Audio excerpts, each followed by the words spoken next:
എൻ്റെ എല്ലാ സുഹൃത്തുക്കൾക്കും സ്നേഹവന്ദനം. എൻ്റെ പേര് പ്രശാന്തി ചൊവ്വര. ഇന്ന് ഞാനിവിടെ പറയുന്നത്, താമര സൂര്യൻ്റെ ഭാര്യയാണോ?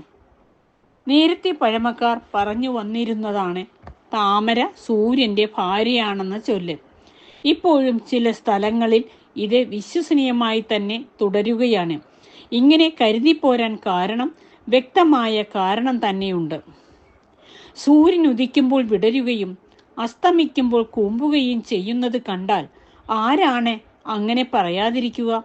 എന്നാൽ ചില പ്രത്യേക ഉത്തേജനങ്ങൾക്ക് വിധേയമാകുമ്പോൾ താമരയിലെ കോശങ്ങൾക്ക് മാറ്റങ്ങൾ സംഭവിക്കുന്നു എന്നതാണ് വാസ്തവം. ഇത്തരം മാറ്റങ്ങൾ താമരയിൽ മാത്രമല്ല, മറ്റു പല ചെടികളിലും ദൃശ്യമാണെങ്കിലും നാം അതൊന്നും ശ്രദ്ധിക്കുന്നില്ല. ഉദയത്തിനും അസ്തമയത്തിനും അനുസൃതമായി താമരയിൽ ബാഹ്യമായി നടക്കുന്ന ഇത്തരം മാറ്റങ്ങളെ നിദ്രാചലനം എന്നാണ് ശാസ്ത്രം വിളിച്ചു വരുന്നത്. പ്രഭാതത്തിൽ സൂര്യപ്രകാശം പതിക്കുമ്പോഴാണ് താമര വിടരുന്നത് എന്ന് വെച്ചാൽ താമരയെ ഉത്തേജിപ്പിക്കുന്നത് സൂര്യപ്രകാശമാണ് എന്നർത്ഥം. ഇത്തരത്തിൽ പ്രകാശം ഉത്തേജിപ്പിക്കുന്നതിൻ്റെ ഫലമായി ഉണ്ടാകുന്ന മാറ്റങ്ങൾക്ക് ഫോട്ടോനാസ്റ്റിക് മാറ്റങ്ങൾ എന്ന് പറയുന്നു.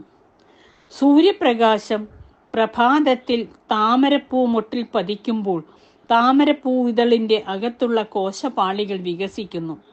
ഇതിൻ്റെ ഫലമായി പൂവിതളിൻ്റെ വക്രത വർദ്ധിക്കുകയും പൂവ് വിരിയുകയുമാണ് ചെയ്യുന്നത്. സായാഹ്നമാകുമ്പോഴേക്കും മുൻ സൂചിപ്പിച്ച കോശപാളികൾ എതിർദിശയിലാണ് വികസിക്കുന്നത്. കാരണം ഈ വികാസത്തിൽ ചുറ്റുമുള്ള കോശങ്ങളിൽ നിന്നും ജലം ആഗിരണം ചെയ്യുന്നു. തത്ഫലമായി വക്രത കൂടുന്നുണ്ടെങ്കിലും പൂവ് കൂമ്പുകയാണ് ചെയ്യുന്നത്.